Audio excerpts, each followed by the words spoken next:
And this has been a tea taste test time. It's a good name, right?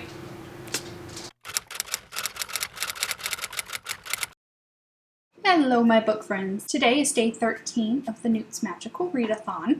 At the moment, I feel like doo-doo, so I don't feel like being in front of the camera, but I wanted to give you an update on what I've been reading.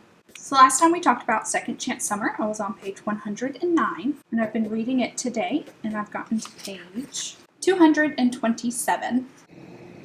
I'll talk about my feelings on this later when I'm feeling better, but like I said, just wanted to give you all a small update. And last night I was listening to the last Samsara, and I have made it to page 286.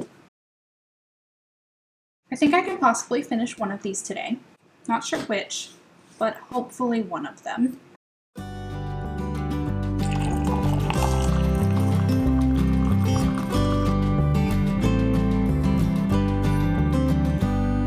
Don't know if y'all know this, guys, but we have a third dog. She's a little camera shy. Go down. Hi, sweet girl. Hi, sweet girl.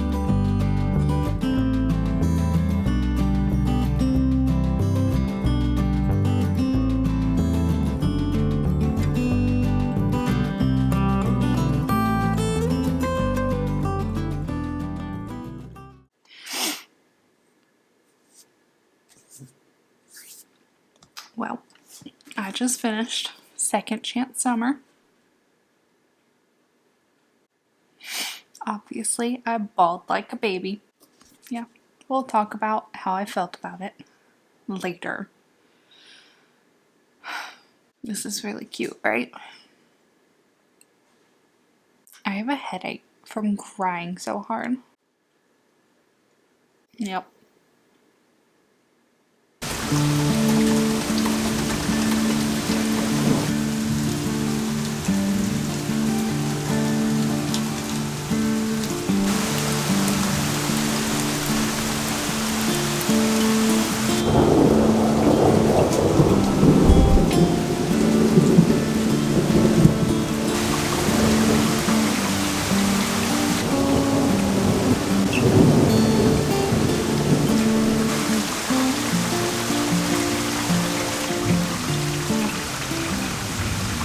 Zoe always chooses when I'm filming to start eating.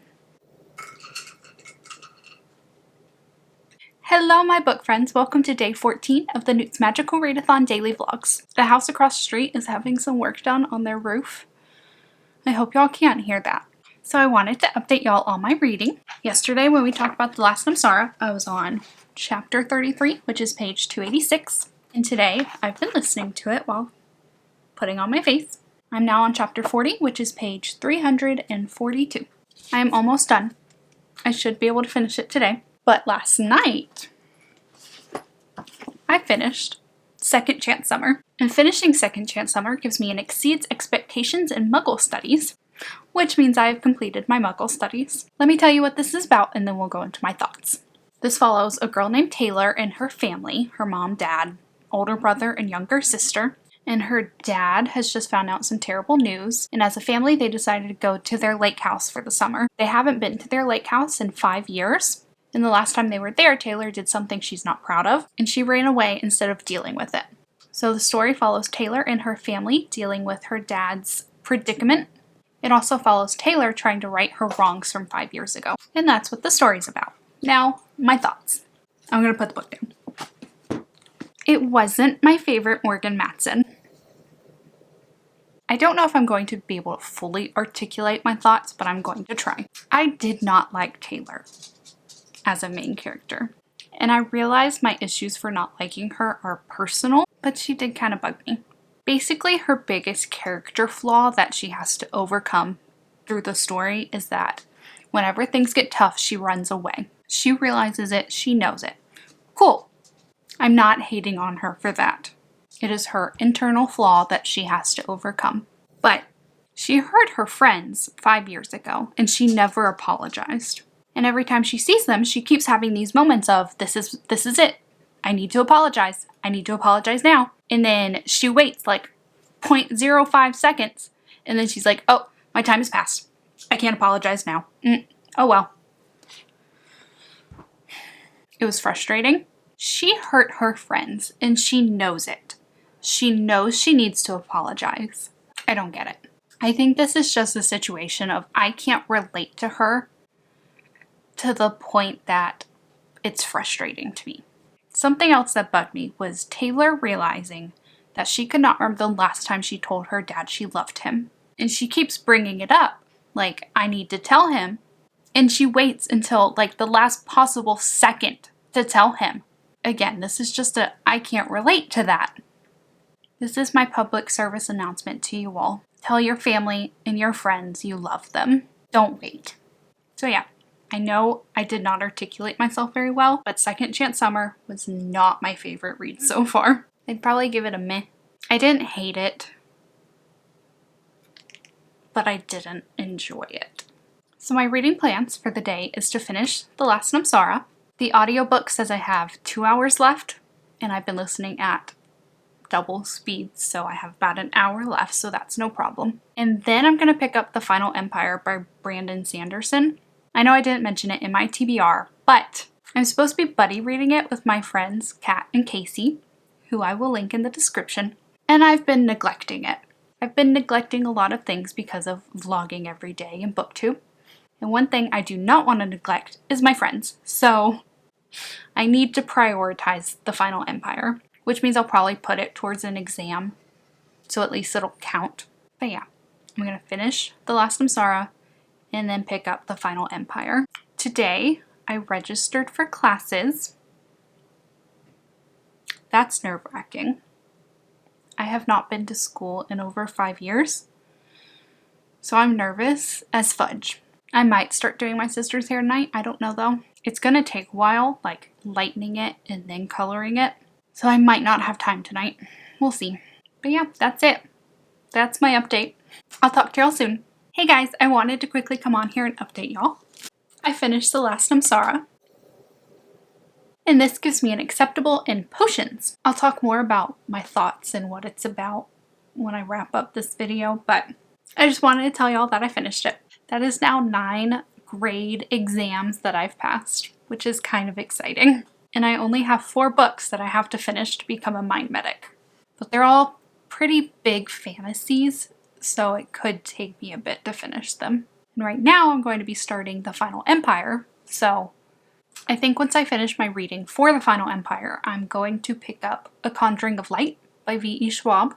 That's the last book in the Darker Shade of Magic trilogy, and I am equal parts excited and nervous to read it. Now I'm going to go lay in bed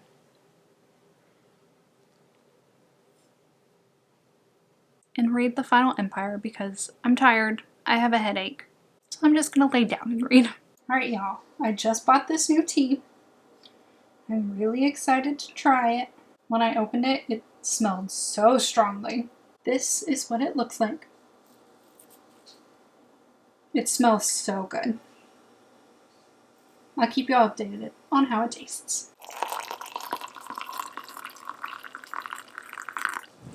Alright y'all, it's time for a tea taste test. That's some good tea. It smells so good. Like, I had it sitting down in front of me and I just keep getting whiffs of it. It is strong. It's kind of expensive, but I would definitely buy it again. Hey guys, so I just got back from Target. As I said earlier, I just registered for classes. My first class is on Saturday and I am beyond nervous. So how do I compensate for that? I go shopping. I went to Target to get myself some 100% needed but 100% unnecessary school supplies. And I wanted to show y'all what I got. And if any of you weren't aware, I am a child at heart. Yes, I'm going to college, but I'm a child at heart. Let's see what I got. First, I just got some pencils. No big deal. Then I got these erasable highlighters. I have no idea if they work, but why not? And I got some pastel tab dividers because I love color. And the tab dividers go inside my new binder. totally unnecessary, but 100% needed, right? Right. Just binder. But a glittery one. Then I got a composition notebook that says rainbow is my favorite color. Isn't that adorable? And then my favorite item is a Unipug notebook. Y'all, is this not the cutest? Look, he's hula hooping with a rainbow. I had to have it. I had to. This one isn't necessarily for school. I just wanted it. This was one more unnecessary purchase. This is a rainbow cat glittery ice pack because I needed it. So there we have it. Here's my Target school supply haul. I also got myself a new bullet journal and backpack off of Amazon, but they're not here yet. I'll show them to you when I get them.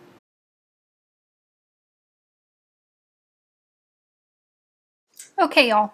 The day is over and it's time for me to give you my final update. Because I went to Target, I did not do any other readings, but we do need to talk about The Last N.E.W.T.s. The Last N.E.W.T.s follows our main character, Asha. In her world, there are stories about people called the Askari and the N.E.W.T.s. And the N.E.W.T.s is light and life, and the Askari is darkness and death. Our main character, Asha, is said to be an Askari, as she is the fiercest dragon hunter in their realm. This story has dragons and politics and love and rebellion. In this realm, there are stories called the old stories, and the Dragon King, who is Asha's father, has banned them, saying that they are corrupt and they corrupt anyone who tells them. Dragons love the old stories. On the back, it says no dragon could resist one told aloud. But the stories didn't just lure dragons, they made them stronger. So they're forbidden from being told. But Asha, she tells them. She tells them so that she can lure dragons to her and kill them. The story follows Asha as she starts to realize the truth and the lies that she's been told all her life, and her discovering who she really is. The story itself, I enjoyed. Asha, she needed some help. It took her more than half of the book to realize the truth. I loved the dragons. I loved Asha's brother and her cousin. There's a slave in here who we get to know. His name is Torwin, and I really liked him. But the problem was, we're reading from Asha's point of view. Didn't make me dislike the story itself. I just wasn't Asha's biggest fan. Something I did really like, you see these dark gray pages? On those pages were old stories, the ones that are forbidden. And I loved those. Pretty much all of them left me devastated at the end, and I just felt so many emotions from each small little story. I would read an entire book of these old stories. I also listened to the audiobook, so I can tell you if I recommend that or not. The narrator's voice I thought was really soothing. Whenever I would listen to it before going to bed, I would start falling asleep because it was just nice to listen to. She wasn't the best with accents or giving each character voices, so it wasn't the best audiobook I've ever listened to. But it was enjoyable. I did like it. I would listen to the next stories as an audiobook. But all in all, would I recommend this book? Yes. I thought the story was really good. It was probably a personal thing that she annoyed me. I'd probably give the story 1 thumbs up. It was good. Not my favorite, but it was good. I really thought I would like it more than I did, which is pretty disappointing. But yeah, thank y'all so much for watching, and I'll see you in tomorrow's vlog. Bye.